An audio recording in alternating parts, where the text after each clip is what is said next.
In part 3 of chapter 1, we're going to discuss the key nutrition concepts. Table 1.7 goes over them briefly, and I'm going to talk about each one of them as we progress through this brief presentation.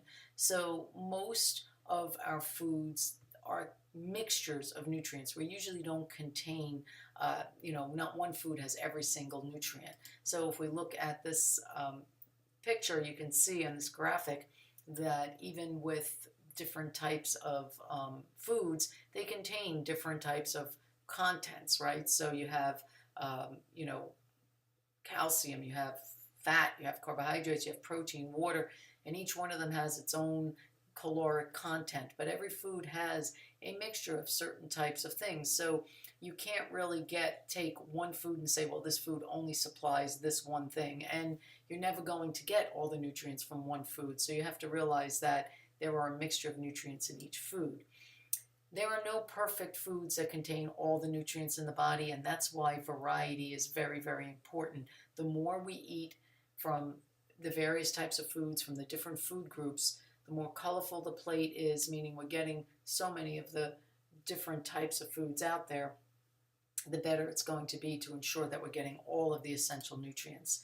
They really aren't considered good or bad foods. We do have things known as empty calorie food and nutrient dense food. We want to stay away from good foods and bad foods. It just gives it a connotation that sometimes can be difficult for people to understand when they're trying to plan diets. Think of empty calorie food. Remember, every food contains calories, right? So you want to make sure that you're eating calories that are going to provide you nutrients. You want to eat food that's providing nutrients, not just empty calories. So empty calories come from lots of bad fats or added sugars, unhealthy fats and added sugars and alcohol. These are foods that are giving you calories but not really giving you the nutrients that you need. You want to have more nutrient-dense food that is, comes more from the healthier fats, from the better choices of carbohydrates, more of the complete proteins and vitamins and minerals.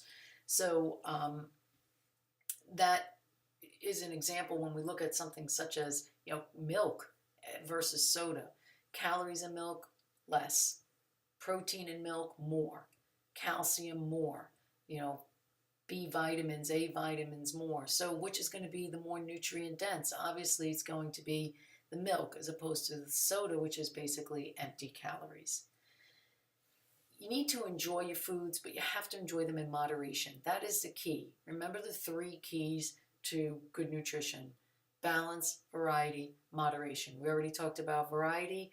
Balance goes hand in hand with variety. You have to balance the different food groups, and within those food groups you want variety from each one. So, for example, I'm not going to just eat carrots out of the vegetable group because then I'm not getting any of the nutrients from the green varieties of vegetable. So balance, variety, easier to do. Moderation, much harder, because that means you have to eat nutrient-dense food in limited portions and then also incorporate lots of activity so that you're burning a lot of the calories.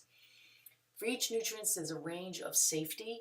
So there are doses that we can take where we know we're not going over that upper limit, which could cause some types of issues, specifically with vitamins and minerals, which we can have overdoses or megadoses of because we absorbed the fat-soluble vitamins, which we'll get into in the chapter on vitamins. So an upper limit, you have to recognize that certain nutrients, vitamins, and minerals have an upper limit, meaning that if you go beyond that, it can become toxic. If you go below it, you can become deficient. Either one, whether you have vitamin, mineral, nutrient toxicity, or deficiency, you can die. So you want to stay within that safe range, which we'll go through all of those guidelines shortly. When we think about the sources of nutrients and phytochemicals, which give us health and prevent disease, it really is food, where you're getting it from, not from the dietary supplements. And the most whole foods are much healthier than the processed and packaged goods. There's no one size all when we're planning an adequate diet. Everybody has different needs, and we'll see when we get in the chapter on planning nutritious diets how that all comes into play. And, nutrients don't cure ailments. So if you have a disease, nutrients are not necessarily going to cure it, but because diet is only one aspect of our health. There are other things that go into it, but diet surely plays a huge role, again, as you will see. Another concept that you need to know about with nutrition is that we all obviously have heard of overnutrition, because that so many people that eat too much become overweight or obese, but there is also undernutrition or malnutrition, where you're not getting enough nutrients, and that can also be unhealthy. And finally, nutrition is a dynamic science. We don't really think of it, but nutrition truly is a science. It's based in studies and lots of research. Then there's lots of complexity between the diet and what goes on with our health. So that is it for chapter 1, and we will get into each of these concepts and each of these nutrients as we go on through further chapters.